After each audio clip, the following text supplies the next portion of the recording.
আফা, এই আফা। লেকবার চলে আসছি। আরে না, আসি নাই।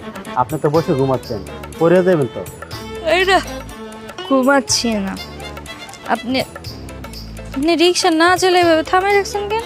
শক্ত হইলেও দৌড়ে বহেন, নয়তো পড়ে যাবেন। পড়ে গেলে অঘটন ঘটে যাবে। বসছি, চলুন।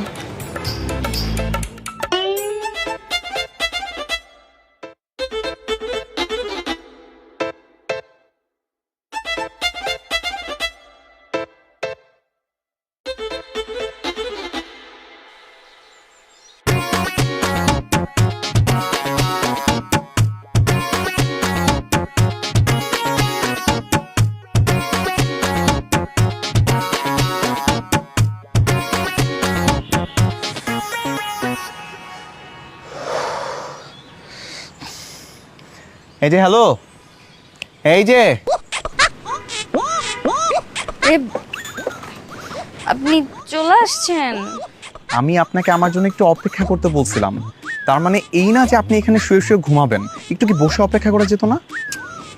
বসে অপেক্ষা করার কি আছে? এসে দেখলাম একটা বেঞ্চ, শুধু শুধু ভাবলাম বসে থাকবো, তাই শুয়ে আছি। আমি না জাস্ট বুঝতেছি না আমার বাবা যে কি দেখে আপনার মতো একটা অপদার্থর সাথে আমার বিয়ে দেওয়ার জন্য পাগল হয়ে গেছে। শোনেন, আমি না অপদার্থ না, না জেনে না বুঝে উল্টাপাল্টা কথা বলবেন না। আপনি দাঁড়িয়ে আছেন কেন? বসেন। কোথায় বসবো? আপনার কোলে? সরি, বসেন।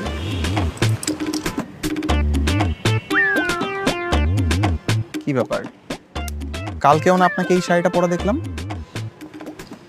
হ্যাঁ, আমার বাবা কালকে রাত্রে বললো আপনার সাথে আজকে সকালেও দেখা করতে হবে, এই জন্য ভাবলাম আমার শাড়ি চেঞ্জ করে কি করব।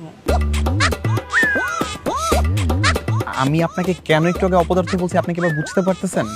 আপনি বলেন, এরপর আপনাকে কি আর কোনোভাবে আমার জানাশোনা বাকি আছে? আছে তো, আপনি আমাকে বিয়ে করবেন না কেন বলেন তো? আমাকে বিয়ে করতে কি সমস্যা? অনেক সমস্যা আছে। প্রথমত, আপনি জন্মের অলস একটা মেয়ে, এমন আলসি মেয়ে হলে তো হবে না। বিয়ের পর কি আপনি এরকম ভাবে শুয়ে বসে সংসার করবেন?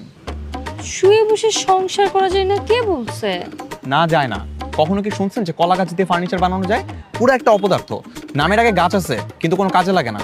ও সরি, কলা গাছ তো তাও ফল দেয়, আপনি তো মাকাল ফল, আপনি তো সেটাও পারেন না। আস্তে আস্তে পরিবর্তন হয়ে যাব।